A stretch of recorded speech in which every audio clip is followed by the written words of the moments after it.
여러분 30% 폭락한 이것이 뭘까요? 부동산입니다. 아파트일까요? 단독주택일까요?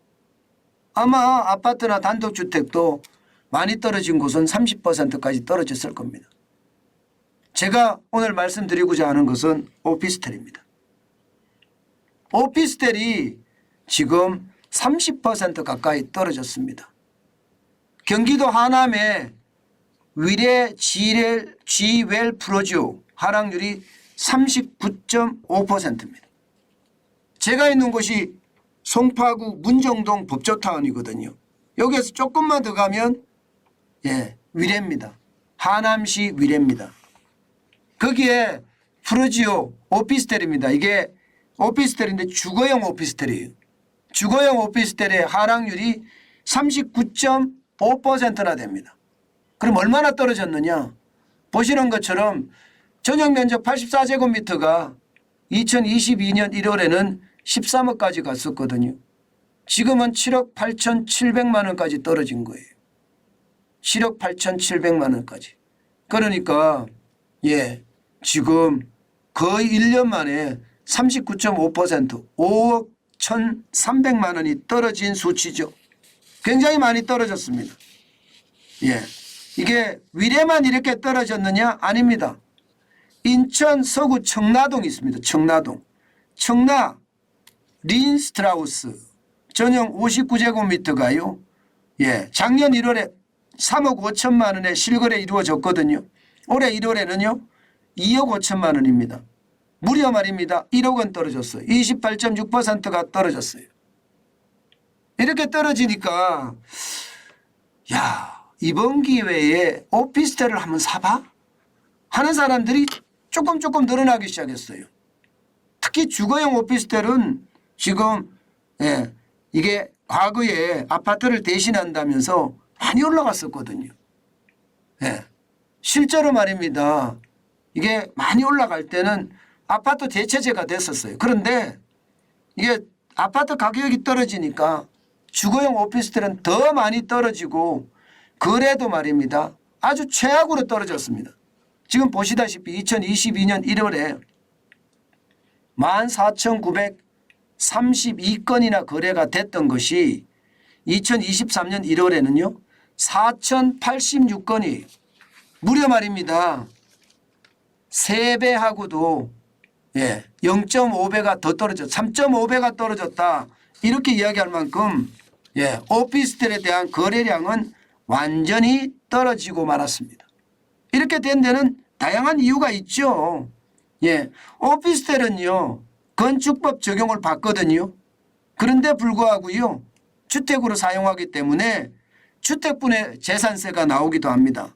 게다가 양도할 때는 주택으로 사용했다면 주택에 적용이 됩니다. 당장 말입니다. 취득세만 하더라도 4.6%나 됩니다. 비주택으로 분류되는 되는 거하고 상황이 좀 다르죠. 그러다 보니까 오피스텔에 대한 관심이 많아요. 그런데 중요한 것은요. 대출이 안 됩니다. 대출이 안 되니까 오피스텔을 사고 싶어도 사지 못하는 게 일반적이거든요. 가격이 7억 8,700인데 7억 8,700을 들고 살 수 있는 사람이 그렇게 많지 않거든요. 현금 부자가 아니고서는 7억 8,700을 들고 있을 수가 없습니다. 당장 말입니다. 청라지구에 2억 5천이라고 하더라도 2억 5천을 들고 계속 있는 사람들도 그렇게 많지 않거든요. 그러니까 사기가 굉장히 힘들었습니다. 그런데 정부가 말입니다. 뭔가 상황을 바꿨어요. 대출 조건을 바꿨습니다. 최근에 말입니다. 연봉 5천만 원짜리 김대리가 오피스텔 대출을 받으면요. 30년 만기 원리금 분할 상환하고요. 금리 5% 기준으로 잡았을 때 현재는 1억 3천만 원의 대출을 할 수 있지만 지금 개정이 되면서요. 3억 1천만 원의 대출을 받을 수가 있습니다. 당장 증가율이 138.5%나 되고요. 금액으로 보더라도 이게 계속 제가 오타가 좀 나 있는데 죄송합니다. 이게 보면 예, 아마 2억 8천만 원이 더 올라갔을 거예요. 2억 8천만 원. 5억 8천만 원이 써 있는데 2억 8천만 원입니다. 예, 2억 8천만 원이 더, 예, 더 지금 대출을 받을 수 있다는 뜻이거든요. 대출을 많이 받을 수 있다고 이야기하니까 사람들이 오피스텔을 한번 사볼까? 뭐 이런 사람들이 생겼다는 이야기입니다. 그런데 여러분, 저는 그렇게 생각합니다. 이 대체제라는 거 있잖아요. 대체제. 대체제라는 것은요, 일반적으로 그렇게 좋지가 않습니다. 대신하는 거라는 거잖아요. 아니, 본류를 놔두고 대체제에다가 투자하는 거 저는 반대라고 생각을 하거든요. 예. 아니, 본류가 아파트예요, 아파트.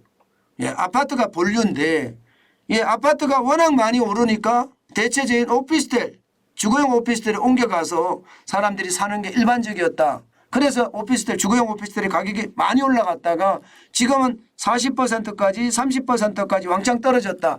이 말인데, 대출을 많이 해준다고 이게 오피스텔을 산다? 글쎄요 하는 저는 물음표를 답니다. 예. 이게 대출 많이 해준다고 하니까 언론사들이나 혹은 인터넷에 들어가 보면 지금 이 오피스텔 살 기회다.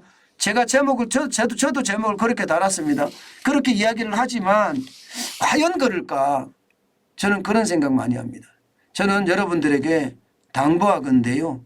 대체제보다는, 예, 본류, 원래, 예, 원래 것에 관심을 가지는 게 더 낫지 않을까 싶습니다. 예. 물론 오피스텔이 필요하신 분들도 있겠죠.